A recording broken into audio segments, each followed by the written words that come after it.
Hatsaraina ny fomba fitantanana eo amin'ny toeram-piofanana na ny lycée technique sy ny centre de formation professionnelle rehetra eto Madagasikara.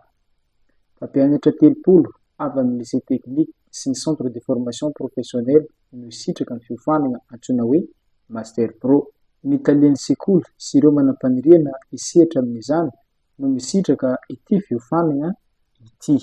Tombony azo dia ho tsara fitantanana ny toeram-piofanana na ny lycée technique na ny centre de formation professionnelle satria ny formation ratoviny aty amin'ny N7 dia ahafahan'ny chef d'établissement mandresy lahatra ny mpiara-mombon'antoka, magnatsara ny qualité fitantanana ny sekoly na amin'ny côté pédagogique, ny côté matériel, côté financière satria ny fanjakana zao ny ministèren'ny enseignement technique dia misokatra amin'ireo mpiara-mombon'antoka dia ilaina ny fananan'ny chef d'établissement ny compétence izay rantoviny aty amin'ny N7 anatin'ny roa taona. Ny fanofanana ireo mpitantana sekoly sy ireo manam-paniriana hisehatra amin'izany no antoky ny fampandrosoana ny faritra na ny firenena satria azo antoka ny fitomboan'ny traikefa izay ananan'ireo tale aorian'ny fiofanana izay ratoviny ho hiatrany ny fanazavana nataony Dr Randretsivera Jean-Remy, directeur d'examen enseignement chercheur université de Toamasina. Fa namana petraky ny ministère raha teo ny tsinjo ireo olona izay navita fiofanana avy tamin'ny N7. Tsy afaka ampandroso ny faritra ny firenena isika raha tsy tsara ofona an'ilay établissement. Une fois tsara ny fitantanana ny établissement hamoaka vokatra tsara, hitombo ny fahaiza-manao ny mpiofana mandalo aty amin'ny enseignement technique sy ny formation professionnelle.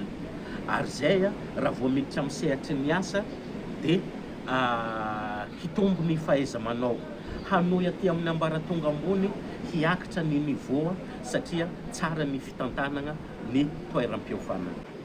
Ny ministère amin'izao efa manatsara ny fifandraisana aty amin'ny N7, ny mahavita fiofanana aty raha misy ny fandraisana mpiasa-panjakana na ny recrutement dia ho priorisena ny mpianatra avy aty amin'ny N7 ho an'ny établissement d'enseignement technique et de la formation professionnelle.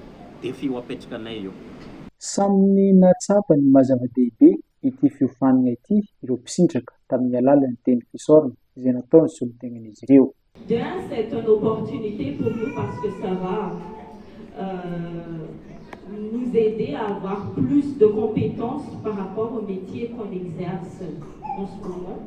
De deux, ça va aussi apporter des améliorations au niveau de l'enseignement et de gestion de nos établissements et ça va optimiser les compétences de nos apprenants à travers les connaissances les compétences qu'on acquérera durant ces formations-là. Roa taona ny faharitan'ny fiofanana izay atao amin'ny N7 Antsiranana.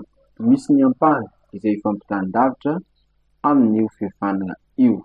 Dimy amby roapolo oktobra teo no natomboka tamin'ny fomba ofisialy ny fanomboan'ny formation Master Pro teto Antsiranana.